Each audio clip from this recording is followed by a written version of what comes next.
Good day, everyone.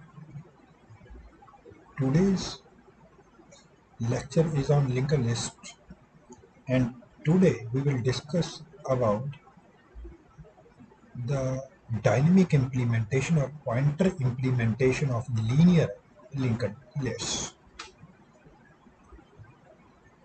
So first, what are the limitations or disadvantages of the array implementation of linked lists? Limitations कह सकते हैं, disadvantage कह सकते हैं, demerits कह सकते हैं. What are the demerits, limitations, disadvantage of अरे implementation of linked list? So in array implementation, a fixed set of nodes represented by an array is established at the start of the execution. So we have to declare a fixed set of nodes by an array at the starting of the execution of the program or at the in the implementation of the linked list. A pointer to a node यानी कि एक node का address कैसे represent किया था, is represented by the relative position of the node with the अरे. सो एक node का एड्रेस कैसे रिप्रेजेंट किया जा रहा है, कहता है रिलेटिव पोजीशन, दूसरों के रिलेटिवली बताया जा रहा है कि ये 5वीं पोजीशन पे 10वीं पोजीशन पे. इट इज एब्सोल्यूट एड्रेस नहीं है, रिलेटिव एड्रेस है नोड का. एब्सोल्यूट एग्जैक्ट एड्रेस नहीं है, दूसरों के रिलेटिवली ये 5वीं पोजीशन पे या ये 7वीं पोजीशन पे. सो टू मेजर लिमिटेशंस हैं अरे इम्प्लीमेंटेशन की. Number 1, the number of nodes that are needed can not be predicted exactly when a program is written. कहता जो नंबर ऑफ नोड्स हैं किसी लिंक लिस्ट के अंदर कितने चाहिए हमें, हम प्रोग्राम के स्टार्टिंग में नहीं एग्जैक्टली नहीं प्रेडिक्ट कर सकते, बता सकते. ठीक है जी, कि इतने ही नोड चाहिए. नोड कम भी हो सकते हैं, नोड ज़्यादा भी हो सकते हैं. अगर कम नोड है तो हमें ज़्यादा नोड हम नहीं एलोकेट कर पाएंगे, और अगर कम ज़्यादा नोड हैं तो मेमोरी वेस्ट हो जाएगी. कम नोड है तो ज़्यादा एलोकेट नहीं किए जाते क्योंकि वो फ्लेक्सिबल नहीं है, और ज़्यादा नोड हैं और कम चाहिए तो मेमोरी वेस्ट हो जाएगी. Usually the data with which the program is executed determines the number of nodes.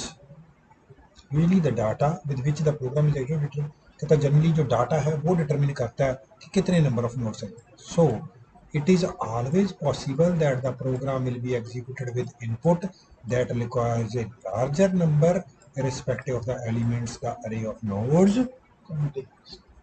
तो जनरली ऐसा हो सकता है या ऐसा पॉसिबल है कि नोड हमने कम एलोकेट किए और हमें ज़्यादा नोड्स की ज़रूरत पड़े. सो अरे फ्लेक्सिबल नहीं है, सो ये पॉसिबल नहीं होगा, हमें प्रोग्राम सारा दोबारा से शुरू करना पड़ेगा.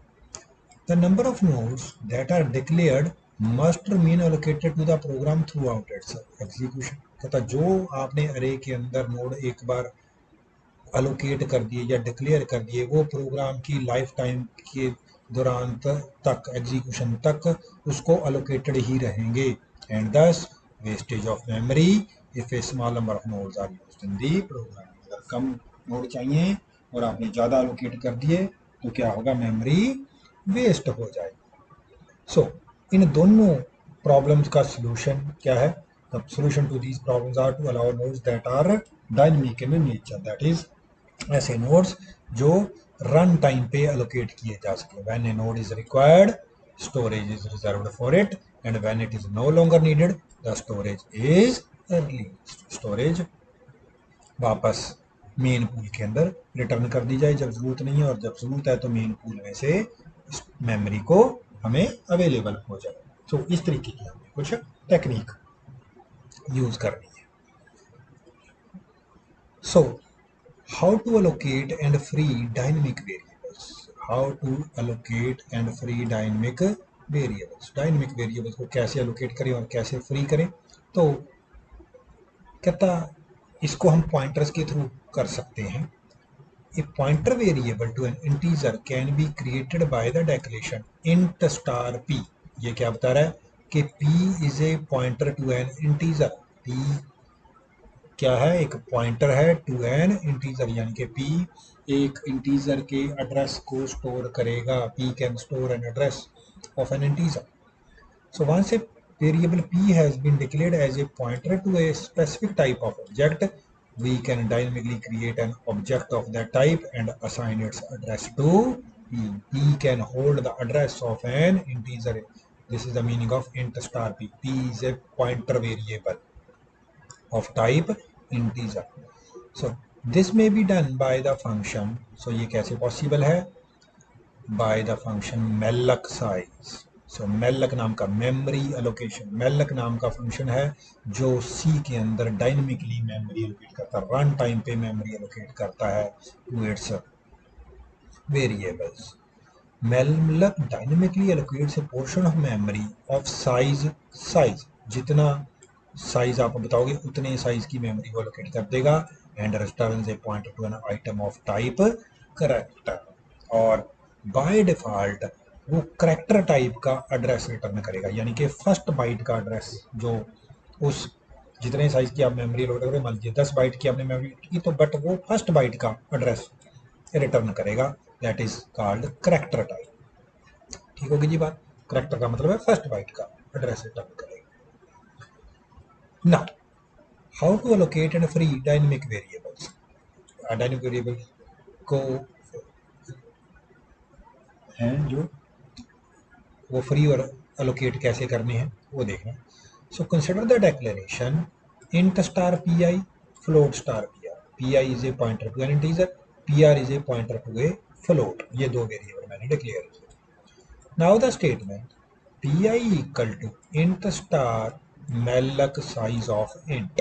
अब ये फंक्शन क्या हो रहा है सर, साइज ऑफ एक फंक्शन है जिसका क्या काम है, वो अपने जो भी उसको वेरिएबल पास किया जा रहा है उसका साइज बताता है कि ये इतने साइज का है। यानी कि साइज ऑफ इंट करोगे तो वो बताएगा कि इंट 2 बाइट का है, साइज ऑफ फ्लोट करोगे तो वो बताएगा कि ये 4 बाइट का है। सो इसने यहाँ 4 रिटर्न किया, मेलक ने 4 इस यानी यहाँ पे मेलक इंट ने साइज ऑफ इंट ने इसका बताया कि ये 2 बाइट्स का है, मेलक ने 2 बाइट्स एलोकेट कर दी। इंट स्टार ये हमने कास्टिंग कर दी, कन्वर्ट कर दिया करेक्टर, बाय डिफॉल्ट उसने करेक्टर एड्रेस रिटर्न करना था, हमने उसको इंटीजर में कन्वर्ट किया, दोनों बाइट का एड्रेस उसने रिटर्न किया और वो किस में स्टोर कर लिया गया, पी आई में स्टोर कर लिया, because P I is a pointer to an integer. हम यहाँ समझते हैं ये क्या कहता है। Size of float, size of ने फ्लोट का साइज निकाला, 4 बाइट्स आ गया। मेलक ने 4 बाइट्स मेमोरी एलोकेट कर दी डायनेमिकली, उसका एड्रेस क्योंकि उसने करेक्टर टाइप का एड्रेस रिटर्न करना था, हमने उसकी कास्टिंग कर दी, ये फ्लोट टाइप का एड्रेस बन गया, फ्लोट स्टार कर दिया, और वो एड्रेस किसको अलोकेट हो गया, पी आर को अलोकेट। कहता dynamically creates the integer variable star P I and float variable star P R, these variables are called dynamic variables. अब ये इसकी उसने क्लैरिफिकेशन लिखी है, क्या कहना चाहता है, the separator size of returns the size in bytes of its operand. जो उसको ऑपरेंड दिया जाएगा उसका वो साइज बता देगा बाइट में कि इतनी बाइट का। Malloc then create an object of that size, malloc फिर उस साइज का एक ऑब्जेक्ट क्रिएट कर देगा। Malloc size of int allocates storage for an integer. Malloc size of int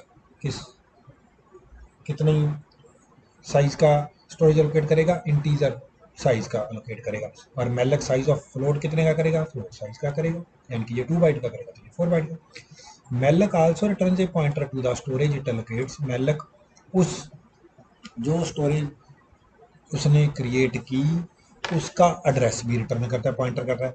this pointer is to the first byte of that storage. ये जो pointer है वो फर्स्ट बाइट ऑफ दी उस storage की होती है, and is of type character star, और ये पॉइंटर टू ए करेक्टर होता है।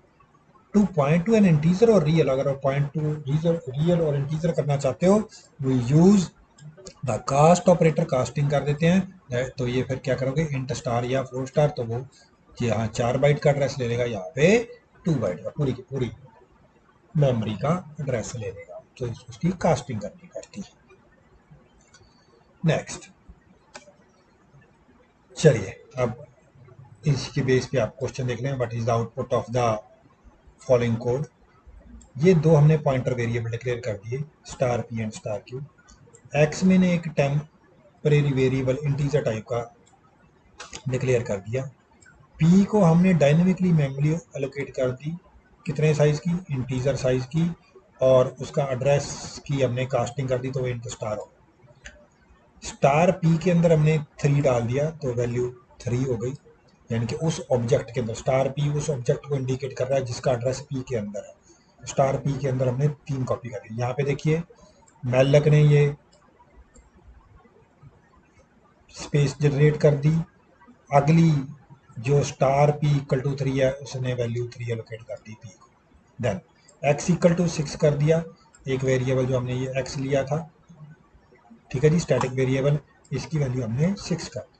फिर एक दूसरा वेरिएबल था पॉइंटर वेरिएबल क्यू, क्यू को हमने फिर डायनेमिकली मेमोरी एलोकेट कर दी, star Q equal to X कर दिया, star Q equal to X कर दिया, star Q equal to X. तो एक्स की वैल्यू क्यू के अंदर एलोकेट हो गई। अब आप चेक कर लीजिए, एक्स की वैल्यू क्यू के अंदर कॉपी हो गई, यहाँ कॉपीड की गई है, ठीक होगी जी बात। और हमने स्टार पी और स्टार क्यू को प्रिंट किया तो ये 3 प्रिंट हो गया और ये 6 प्रिंट हो गया, 3 और 6 प्रिंट हो गया। This is output of this.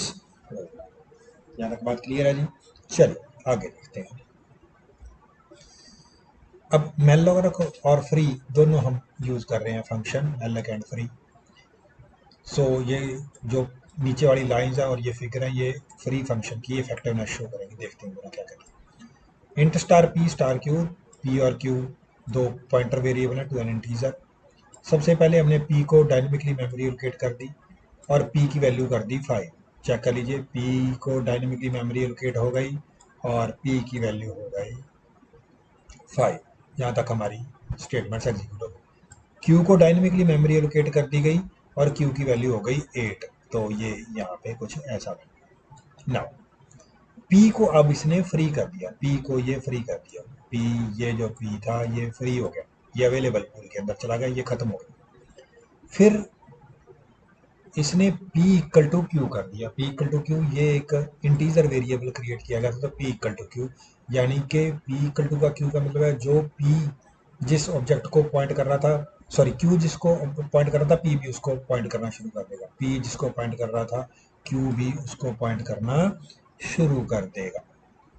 ठीक होगी जी बात। यानी कि पी एंड क्यू अलाइसिस हो गए, दो नाम हो गए एक मेमोरी लोकेशन के इस स्टेटमेंट के साथ, इस स्टेटमेंट के साथ। ये वाला पी तो खत्म हो चुका है, ये दूसरा पी है। नाउ क्यू को फिर दोबारा मेमोरी एलोकेट कर दी गई, क्योंकि उसके दो नाम हो गए थे, तो पी को दोबारा मेमोरी एलोकेट कर दी गई, सॉरी क्यू को दोबारा मेमोरी एलोकेट कर दी, क्यू को एक नया ऑब्जेक्ट एक नई मेमोरी एलोकेट कर दी गई और क्यू की वैल्यू कितनी कर दी गई, 6। अगर अब आप पी और क्यू को प्रिंट करोगे तो पी की वैल्यू 8 आएगी, क्यू की वैल्यू 6 आएगी। ठीक है जी, इस प्रोग्राम को समझना, कोई दिक्कत आए तो आप मेरे से पूछ सकते हो ना।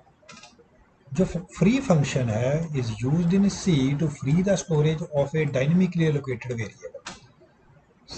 फ्री फंक्शन क्या है जो सी का, वो डायनेमिकली एलोकेटेड वेरिएबल की मेमोरी को फ्री स्टोरेज के अंदर ऐड करता है। सो ये कुछ ऐसे लिखा था, फ्री टी वो मेरा ऑब्जेक्ट है जिसकी मेमोरी हमने फ्री स्टोरेज के अंदर ऐड करनी है। Makes the storage occupied by star P available for free.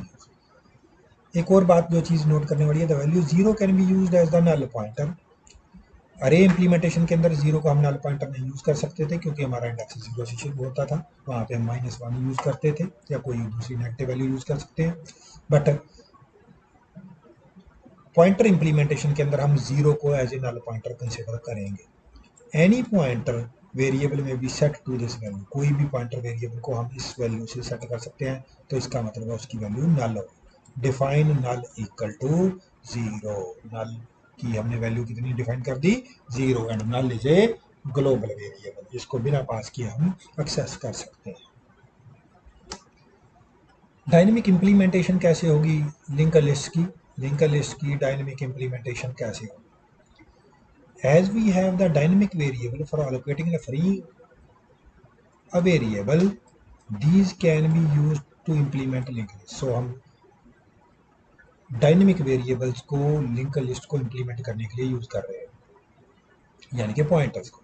So node नाम का हमारे पास एक स्ट्रक्चर है, इन्फो एक इंटीजर वेरिएबल है, और नेक्स्ट यानी कि अगले नोड का जो एड्रेस है नेचुरली है वो स्ट्रक्चर टाइप का ही तो होगा. सो struct node star next. Next is a pointer variable of type node which is a structure. ये बात समझने वाली है कि जो next है उसके अंदर किसका एड्रेस होगा, अगले पूरे नोड का एड्रेस होगा, पूरे नोड का. और वो नोड किस टाइप का है, वो इस नोड टाइप का है, और जो क्या है एक्चुअल में एक स्ट्रक्चर है. Now this is just a declaration of या dynamic declaration of link list. Actual में लिंक लिस्ट अभी नहीं बनी. सो यहाँ आप ऐसे करिए, नोड अभी नहीं बने. सो अब नोड बनाने हैं. तो node ptr is a variable of type node which is a structure. और अब हमने इसका आगे एक टाइप डेफ लगा दिया. टाइप डेफ का क्या बेनिफिट होगा कि आपको ये बार बार जहाँ पे भी आप नोड ptr लिखोगे वहाँ पे आपको ये स्ट्रक्ट नहीं लिखना पड़ेगा. अगर आप टाइप डेफ नहीं लिखोगे तो ये बार बार आपको स्ट्रक्ट लगाना पड़ेगा आगे. ठीक है जी. जैसे इंट के आगे अब आपको नहीं बताना पड़ता कि इंट एक स्ट्रक्चर है, या फ्लोट है, फ्लोट के आगे आपको नहीं बताना पड़ता कि वो स्ट्रक्चर है. ठीक है जी. हो सकता है वो स्ट्रक्चर हो या वो किसी और चीज टाइप के हो. इसी तरीके से अगर आप टाइप लेवल लिख दोगे, यानी कि मैंने इसको यूजर डिफाइंड एक डाटा टाइप बना दिया, नोड ptr एक यूजर डिफाइंड टाइप की डाटा टाइप बन गई. ठीक होगी जी बात. तो उसके लिए हम टाइप डेफ लिख देते हैं. So node point type node ptr is a pointer to a node which is a structure. और इसकी हमने क्या कर दी, टाइप डेफिनेशन बना दिया, यानी कि इसको user defined data type. A node of this type is identical to the nodes of array.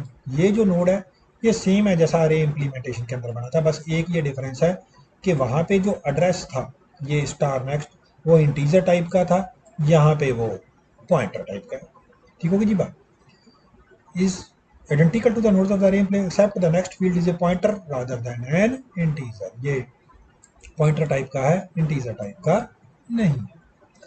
कहता है dynamic allocation of variables allow implementation of link list. So dynamic जो एलोकेशन है वेरिएबल्स की वो क्या अलाउ करती है, लिंक लिस्ट को इम्प्लीमेंट करने में हमारी हेल्प करती है. Instead declaring an array to represent an aggregate collection of nodes, बजाय इसके कि हम एक अरे डिक्लेयर करें as an aggregate collection nodes, nodes are allocated and freed as a necessity. Node जैसे हमें जरूरत है या वैसे ही हम उनको अलोकेट कर देंगे या उनको फ्री कर देंगे उनकी नेसेसिटी के हिसाब से. कुछ नोटेशंस हैं, हमने अरे इम्प्लीमेंटेशन में भी नोटेशंस देखी थी, यहाँ पे भी नोटेशंस देख रहे हैं जो हम एल्गोरिथम्स के अंदर यूज़ करेंगे, बट सी प्रोग्राम के अंदर ये यूज़ होंगी या नहीं इसकी कोई हमें कोई ज़रूरी नहीं है, हो भी सकती है नहीं. कहता पी ये क्या है, एक पॉइंटर है. ठीक है जी. ये इंडिकेट करता है कि ये एक पॉइंटर वेरिएबल है. नोड पी क्या इंडिकेट करेगा, इन्फॉर्मे पीएथ नोड को. It indicates the pth node. Node P indicates node pointer to by P. Info P किसको इंडिकेट करेगा, information portion of the node P. Next P किसको लेगा, address portion of the node P. Get node क्या कहता है, obtains an empty node. और free node P क्या कहता है, makes a node P available for use even if the value of pointer P is change. तो कहता है पी की वैल्यू अगर चेंज हुए तो भी फ्री नोड क्या करेगा, उसको अवेलेबल लिस्ट के अंदर ऐड कर देगा. सबसे पहले गेट नोड फंक्शन देख लेते हैं. गेट नोड फंक्शन क्या करेगा,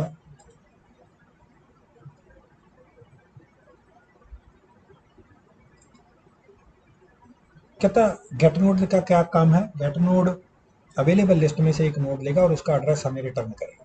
so when a new node is required that is to be inserted into the list, the function get node can be used to make a new node available for the list. List के लिए वो available list में से हमें, या जो हमारी memory होगी कंप्यूटर की उस मेमोरी में से हमें एक मेमोरी एलोकेट करके देगा. So we have a function named get node जो किस टाइप की वैल्यू रिटर्न कर रहा है, नोड ptr टाइप का एक वैल्यू रिटर्न कर रहा है.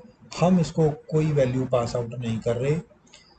p is a variable of node ptr type. देख लीजिए अब मेरे को यहाँ स्ट्रक्ट नहीं लिखना पड़ता क्योंकि मैंने टाइप डेफ लिख लिया था वहाँ. सो p is a pointer is a variable of node ptr type p equal to malloc size of struct node। So size of ने क्या किया, स्ट्रक्ट नोड का साइज निकाला, वो किसको दे दिया, मैलक को दे दिया। मैलक ने उस साइज का एक मेमोरी एलोकेट कर दी, नोड पीटीआर ने उसकी कास्टिंग कर दी और उसका एड्रेस नोड पीटीआर टाइप में कन्वर्ट कर दिया। वो एड्रेस किसको दे दिया गया, पी को दे दिया, क्योंकि पी नोड पीटीआर टाइप का वेरिएबल है और पी फिर अल्टीमेटली रिटर्न कर दिया गया। यहाँ जो बात देखने वाली है, हमने इसकी नोड पीटीआर टाइप की कास्टिंग की है रादर देन इंट स्टार और फ्लोट स्टार। कहता तो साइज ऑफ है उसको अप्लाई किया गया टू ए स्ट्रक्चर टाइप, और उसने क्या रिटर्न किया, number of bytes required for the entire structure. पूरे के पूरे स्ट्रक्चर के लिए उसने उसका साइज निकाला कि पूरे स्ट्रक्चर को कितनी बाइट्स चाहिए। मैलक ने उतनी मेमोरी एलोकेट कर दी, नोड पीटीआर ने उसको कास्टिंग कर दी, उस नोड पीटीआर टाइप का एड्रेस बना दिया, पी को एलोकेट कर दिया गया, पी ने वो वैल्यू रिटर्न कर दी जिसको हम यूज करेंगे। फिर फ्री नोड फंक्शन है। फ्री नोड फंक्शन क्या करेगा, ये जो भी हम इसको नोड देंगे उसको अवेलेबल लिस्ट के अंदर डाल देगा, कंप्यूटर की मेमोरी के अंदर वापस रिटर्न कर देगा ताकि उसको दोबारा यूज किया जा सके। When a new node is no longer use that is to be deleted from the list the free node function can be use to release the node back to the memory. तो free node क्या करेगा, उस node को memory के अंदर वापस add कर देगा। So free node, we have a function named free node, no value is returned by this function, we are passing a variable or a variable of node ptr type। तो ये simply सी के free function को call करेगा और memory available block के अंदर add हो जाएगी, कंप्यूटर की मेमोरी के अंदर ऐड हो जाएगी। अब हमारे पास कंप्यूटर की जितनी मेमोरी है उतनी मेमोरी अवेलेबल है। Now if we execute the statement node free node p, it will return the node whose address is at p to available storage। The programmer need not be concerned with managing the available। Programmer को available space को manage करने के लिए कोई उसकी चिंता करने की जरूरत नहीं है, उसको उसके साथ कोई कंसर्न नहीं है। अरे इम्प्लीमेंटेशन के अंदर प्रोग्रामर को का कंसर्न था कि मेमोरी को कैसे मैनेज करना है, बट जब आप डायनेमिक मेमोरी एलोकेशन यूज करोगे तो programmer has no concern, all the things will be taken care by the programming language और the functions of a programming language that is free and malloc। कौन कौन से primitive functions available हैं हमारे पास link list implementation के लिए, तो दो हैं जो हमने अरे इंप्लीमेंटेशन में भी किए थे। एक इंसर्ट आफ्टर है, हमारे को pth नोड दिया हुआ है, उसके बाद हमने एक नया नोड इंसर्ट करना और x वो इन्फॉर्मेशन है जो हमने इंसर्ट करनी। एक डेल आफ्टर है, हमारे को pth नोड दिया हुआ है, उससे नेक्स्ट वाला नोड हमने डिलीट करना और जो इन्फॉर्मेशन हम डिलीट करेंगे उसको किसके अंदर स्टोर करेंगे, px के अंदर स्टोर करेंगे। कहता है ये हमारे पास प्रिमिटिव या बेसिक फंक्शंस हैं जिनको हम dynamic implementation of link list के ऊपर अप्लाई कर सकते हैं। हमारी कुछ assumptions हैं that list is a pointer variable Poynting the first node of A list. List हमारा पॉइंटर वेरिएबल है जो पहले नोड को पॉइंट करेगा अगर वो एग्जिस्ट करता है, and equals null in the case of an empty list. अगर लिस्ट हमारी एम्प्टी है तो फिर वो किसको पॉइंट करेगा, नल को पॉइंट करेगा। चलिए, inserting an element after a given node P, हम चेक कर रहे हैं कि एक नोड को इंसर्ट करना है आफ्टर नोड पी, पी के आगे एक नए नोड को इंसर्ट करना। क्या अज्यूम कर रहे हैं that list is a pointer variable that points to the first node of the list and equals null in case of an empty list. ये हमने यहाँ भी देखा था कि अगर लिस्ट पॉइंटर वेरिएबल है वो फर्स्ट नोड को पॉइंट करेगा, लिस्ट पॉइंट है, अदरवाइज वो नल को पॉइंट अगर वो खाली है तो। We have a function named insert after, no value is returned by this function, we are passing variable p of type node ptr, या एक वैल्यू पास कर रहे हैं नोड ptr टाइप की p के अंदर, और x वो इंफॉर्मेशन है जो आपने इंसर्ट करनी है और p वो नोड है जिसके बाद आपने इंसर्ट करनी है आफ्टर। ठीक होगी जी बात। चलिए, q एक नोड ptr टाइप का वेरिएबल है। पहले इधर से देख लेते हैं फिगर के अंदर, फिर मैं आपको एल्गोरिथम बताऊंगा। तो यहाँ से ध्यान से देखिए, ये हमारे पास लिस्ट है जिसके अंदर आपने एक नोड इंसर्ट करना है। पीएथ वो नोड है जिसके बाद आपने इंसर्ट करना है, यानी कि 10 और 20 के बीच में आपने एक नोड इंसर्ट करना है और उसकी वैल्यू कितनी होनी चाहिए, x होनी चाहिए। चलिए जी, हमने q नाम को कॉल कर लिया और मेलक के साथ उसको मेमोरी एलोकेट कर दी, तो q हमारा आ गया। अब आपने क्या करना, सबसे पहले Q के नेक्स्ट पार्ट में P का नेक्स्ट पार्ट कॉपी कर देना है। तो नेचुरली है Q इसको पॉइंट करने लग गया, Q के नेक्स्ट पार्ट में P का नेक्स्ट पार्ट, ठीक होगी जी बात। और P के नेक्स्ट पार्ट में Q कॉपी कर देना है, तो P इसको पॉइंट करना शुरू कर देगा। इंसर्ट हो गया जी, ठीक है जी। पहले P के नेक्स्ट में Q कॉपी नहीं करना, क्योंकि पहले आपने P के नेक्स्ट में Q कॉपी कर दिया तो P का नेक्स्ट डिस्ट्रॉय हो जाएगा और हमें फिर Q के नेक्स्ट के लिए वैल्यू नहीं मिलेगी। सो सबसे पहले Q के नेक्स्ट में P का नेक्स्ट कॉपी करना है, फिर P के नेक्स्ट में Q कॉपी करना है। चलिए अब जरा ध्यान से देख लेते हैं, हल करते हैं। Q एक नोड पीटीआर टाइप का वेरिएबल है जो हमने डिक्लेयर किया। अब पहले चेक करेंगे क्या एक्चुअल में P एग्जिस्ट करता है।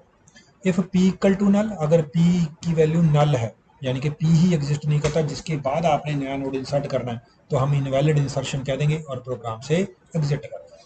अदरवाइज हम क्या करेंगे, गेट नोड करेंगे। ये हमने गेट नोड कर लिया क्यू के अंदर, ठीक है जी। एक गेट नोड ने हमें एक मेमोरी एलोकेट कर दी। क्यू के इंफॉर्मेशन पार्ट में एक्स कॉपी कर देंगे। क्यू के नेक्स्ट पार्ट में, मैंने पहले बताया था, क्यू के नेक्स्ट पार्ट में पी का नेक्स्ट पार्ट कॉपी कर देंगे, ये वाली इंफॉर्मेशन यहाँ कॉपी कर देंगे और पी के नेक्स्ट में क्यू कॉपी कर देंगे, पी के नेक्स्ट में ये क्यू कॉपी कर देंगे, ठीक होगी जी बात। सो इस तरीके से ये एक नया नोड पी के बाद इंसर्ट हो जाएगा, ठीक है बेटा। चलिए देख लो, नहीं पता चलेगा तो फिर दोबारा डिस्कशन करेंगे। मान लीजिए आप एक नोड डिलीट करना चाहते हैं, एक एलिमेंट को डिलीट करना चाहते हैं after a given node P से नेक्स्ट वाला नोड आप डिलीट करना चाहते हैं। अब दो चीज़ें चेक करनी है, पहले तो पी एग्जिस्ट करता है, अगर पी एग्जिस्ट नहीं करता तो इनवैलिड डिलीशन हो जाएगी। क्या पी के अगले वाला नोड एग्जिस्ट करता है जिसको आपने डिलीट करना है, अगर वो भी एग्जिस्ट नहीं करता तो भी इनवैलिड डिलीशन हो जाएगी, अदरवाइज हम फिर डिलीट कर लेंगे। चलिए पहले यहाँ पे देख लेते हैं एग्जाम्पल पिक्चर के अंदर क्या कहता है। ये मेरा pth नोड है जिसके नेक्स्ट वाला डिलीट करना है, यानी कि मैं ये वाला नोड डिलीट करना चाहता हूँ। तो आपने सिंपली क्या करना, सबसे पहले q के अंदर p का नेक्स्ट कॉपी कर लें, तो q इसको इंडिकेट करना शुरू कर देगा। q के अंदर p का नेक्स्ट इसका एड्रेस है, तो q इसको पॉइंट करना शुरू कर देगा। अब आपने सिंपल सा काम करना है, q के नेक्स्ट पार्ट में p कॉपी कर देना, सॉरी p के नेक्स्ट पार्ट में Q का नेक्स्ट पार्ट कॉपी कर देना है, तो ये इसको पॉइंट करना शुरू कर देगा। P के नेक्स्ट पार्ट में Q का नेक्स्ट पार्ट, Q के नेक्स्ट पार्ट में इसका एड्रेस है, तो ये इसको पॉइंट करना शुरू कर देगा, ठीक है जी। इसको आप फ्री नोड को दे दीजिए, वो उसको अवेलेबल लिस्ट में डाल देगा। चलिए जी, ये नोड डिलीट हो गया। देखिए क्या कहते हैं, तो यहाँ पे देखिए हमने सबसे पहले क्या किया, Q के अंदर P का नेक्स्ट कॉपी कर लिया, Q के अंदर P का नेक्स्ट, तो Q इसको पॉइंट करने लग गया। फिर P के नेक्स्ट में Q का नेक्स्ट कॉपी कर दिया, तो Q P इसको पॉइंट करने लग गया। ये नोड फ्री हो गया, इसको आपने फ्री नोड। चलिए देखते हैं क्या कहते हैं। डेल आफ्टर नाम का function, we have a function named del after, no value is returned by this। P हम एक इसको नोड का एड्रेस दे रहे हैं जिसके नेक्स्ट वाला नोड डिलीट करना है, और जो इन्फॉर्मेशन आप डिलीट करोगे उसको किसके अंदर स्टोर करोगे, px के अंदर स्टोर करेंगे, ठीक होगी जी बात। चलिए q हमने एक नोड ptr टाइप का वेरिएबल अज्यूम कर लिया। सबसे पहले चेक करेंगे, अगर p इक्वल टू नल है और p next equal to null है, ना तो p एग्जिस्ट करता है या p के आगे वाला नोड एग्जिस्ट करता, तो इनवैलिड डिलीशन कहेंगे और प्रोग्राम से एग्जिट कर देंगे। अगर p ही नहीं एग्जिस्ट करता जिसके बाद नोड करना है तो भी बात इनवैलिड डिलीशन है, अगर उससे आगे वाला नोड एग्जिस्ट नहीं करता तो भी इनवैलिड डिलीशन है। चलिए अगर ये एग्जिस्ट करते हैं तो सबसे पहले क्यू के अंदर पी का नेक्स्ट कॉपी कर लेंगे, क्यू के अंदर पी का नेक्स्ट कॉपी कर लेंगे तो क्यू नेक्स्ट नोड को पॉइंट करना शुरू कर देगा। पी एक्स के अंदर क्यू का इन्फॉर्मेशन पार्ट, इन्फो पार्ट डाल देंगे, पी एक्स के अंदर इन्फो पार्ट आ गया हमारा। फिर पी के नेक्स्ट में क्यू का नेक्स्ट कॉपी कर देंगे, पी के नेक्स्ट के अंदर क्यू का नेक्स्ट कॉपी कर देंगे और क्यू को फ्री नोड कर देंगे, फ्री नोड को दे देंगे, फ्री नोड उसको अवेलेबल लिस्ट के अंदर डाल देगा। सो ये हमारा पी से अगला नोड डिलीट हो गया। चलिए नेक्स्ट देखते हैं क्या है हमारे पास। अब हमने मान लीजिए हमारे पास कोई इन्फॉर्मेशन दी हुई है, हमने उसको लिंक लिस्ट में सर्च करना है कि वो एग्जिस्ट करती है या नहीं करती है। सो सर्च लिस्ट नाम का हमारे पास एल्गोरिथम है, सर्च लिस्ट नाम का फंक्शन है, with that searches through the link list and returns a pointer to the first occurrence of the search key और returns null pointer if the search key is not in the list. तो हम की को search करेंगे, अगर वो मिल जाती है तो ये उसका एड्रेस रिटर्न ए पॉइंटर, उसका एड्रेस रिटर्न कर देगा कि ये जो वैल्यू है ये इस एड्रेस पे एग्जिस्ट करती है, नहीं तो वो अगर नहीं एग्जिस्ट करती तो वो नल पॉइंटर रिटर्न कर देगा। चलिए देखते हैं क्या कहता है। Sir we have a function named search list which is turning a node PTR type value, यानी कि एड्रेस टाइप की या पॉइंटर टाइप की एक वैल्यू रिटर्न कर रहा है, नोड जो कि नोड पीटीआर टाइप का होगा। पी लिस्ट हमारे पास एक नोड पीटीआर टाइप का वेरिएबल है, यानी कि हम उसको एक लिस्ट का एड्रेस दे रहे हैं, फर्स्ट नोड का एड्रेस दे रहे हैं लिस्ट का जिसमें से आपने सर्च करना है, और की यानी कि वो इंफॉर्मेशन वैल्यू दे इन्फो दे रहे हैं, ठीक है जी, जो आपने लिस्ट के अंदर सर्च करना है।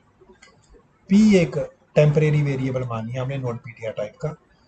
पी लिस्ट की वैल्यू हमने पी के अंदर कॉपी कर ली, क्योंकि पी लिस्ट को पहले नोड को पॉइंट कर रहा है, वो हम चेंज नहीं कर सकते, तो इसको हमने टेम्परेरी वेरिएबल पी के अंदर डाल दिया। अब चेक किया, while P is not equal to null, जब तक पी की वैल्यू नल नहीं आ जाती तब तक हम आगे चलते चलेंगे, जब तक पी की वैल्यू नल नहीं आ जाती तब तक नीचे वाले स्टेप एग्जीक्यूट करेंगे। अब हमने चेक किया क्या पी का इन्फो पार्ट की के इक्वल है, पहले नोड का जो इन्फो पार्ट है वो की के इक्वल है, अगर वो की के इक्वल है तो हम पी को रिटर्न कर देंगे, अदरवाइज हम क्या करेंगे, पी के अंदर पी का नेक्स्ट कॉपी कर देंगे, यानी कि पहले नोड के अंदर जो एड्रेस है वो पी के अंदर कॉपी कर देंगे। फिर ऊपर चले गए, क्या उसकी वैल्यू नल तो नहीं है, अगर नल नहीं है फिर दूसरे नोड का इन्फॉर्मेशन पार्ट कंपेयर करेंगे की के साथ, अगर वो दोनों इक्वल हैं तो पी को रिटर्न कर देंगे, इक्वल नहीं है तो पी के अंदर पी का नेक्स्ट कॉपी कर देंगे, यानी कि पी के अंदर तीसरे नोड का एड्रेस पी के दूसरे या पी के नोड पी नोड से दूसरे नोड के एड्रेस नेक्स्ट फील्ड से तीसरे नोड का जो एड्रेस है वो पी के अंदर कॉपी कर देंगे। ये प्रोसेस चलता रहेगा। अब या तो आपको पी रिटर्न हो जाएगा, अगर पी रिटर्न नहीं हुआ, पी की वैल्यू नल आ गई तो नल रिटर्न हो जाएगा। So this is how we can search an element in a linked list. अगर आप इसको ट्रेवर्सिंग करना चाहते हो तो आप ट्रेवर्सिंग भी कर सकते हो, उस केस में आपको बस सिंपली ये पी को रिटर्न करने की यहाँ ज़रूरत नहीं है और यहाँ ये नल रिटर्न करने की ज़रूरत नहीं है, बस सिंपली आपने if P equal to info, P info equal ये पी ये भी करने की जरूरत है, while P is not equal to null P equal to P next, ये चलते चलिए और पी के इन्फो पार्ट को प्रिंट कर दिए, प्रिंट पी इन्फो वो करते चले तो ये ट्रेवर्स हो जाएगा, ना तो ये वाइल वाली दोनों रिटर्न वाली स्टेटमेंट ये और ये वाली स्टेटमेंट भी लगानी और ये भी लगानी, तो ये ट्रेवर्सिंग हो जाएगी लिंकर लिस्ट की, अगर आप करना चाहो तो देखना आप ट्रेवर्सिंग कैसे करते हैं लिंकर लिस्ट की। कंपैरिजन कर लेते हैं डायनेमिक और अरे इंप्लीमेंटेशन ऑफ लिंक लिस्ट का। कहता है जो मेजर डिसएडवांटेज है डायनेमिक इंप्लीमेंटेशन का वो क्या है, that it may be more time consuming to call upon the system to allocate and free storage than to manipulate a programmer managed available list. So जब हम फ्री और mail को call करते हैं तो उसमें ज़्यादा टाइम लगता है एज कंपेयर टू जब हम अरे के पॉइंट एड्रेसेस को शिफ्ट करते हैं। सो जो डायनेमिक इंप्लीमेंटेशन है that is more time consuming as compare to static implementation. अब एडवांटेज की बात करें, the major advantage is that the set of node is not reserved in advance, जो नंबर ऑफ नोड्स हैं वो advance में reserve नहीं होते और use by a particular group of list के, ये पर्टिकुलर ग्रुप ऑफ लिस्ट के लिए इतनी मेमोरी एलोकेटेड एडवांस में ऐसा कुछ नहीं होगा, जितनी मेमोरी जरूरत है उतनी ही एलोकेट की जाती है। Another advantage of the dynamic implementation is that a reference to star P, अगर आप स्टार पी को रेफर कर रहे हैं, does not involve the address computation, वहाँ पे एड्रेस कंप्यूटेशन की कोई जरूरत नहीं है, that is necessary in computing the address of node P. जैसे अरे के अंदर हम एड्रेस कैलकुलेट करते थे, जैसे जब हमने अरे डिस्कशन किया था मैंने आपको बताया था कि किसी भी नोड का एड्रेस उसके फार्मूला से कैलकुलेट किया जा सकता है। यहाँ पे ऐसा कुछ ज़रूरत नहीं था, क्योंकि अरे के अंदर जो एड्रेस है वो रिलेटिव एड्रेस है, बट डायनेमिक जब आप पॉइंटर इंप्लीमेंटेशन करते हो तो एब्सोल्यूट एड्रेस है। स्टार पी आपको एग्जैक्ट एड्रेस बताएगा मेमोरी के अंदर, जहाँ पे आप वैल्यू स्टोर कर सकते हैं। The address of star P is given by the contents of P directly. Star P का एड्रेस कौन बताएगा, तथा जो पी के कंटेंट है वो डायरेक्टली बता देंगे। थैंक यू, आज के लिए इतना ही।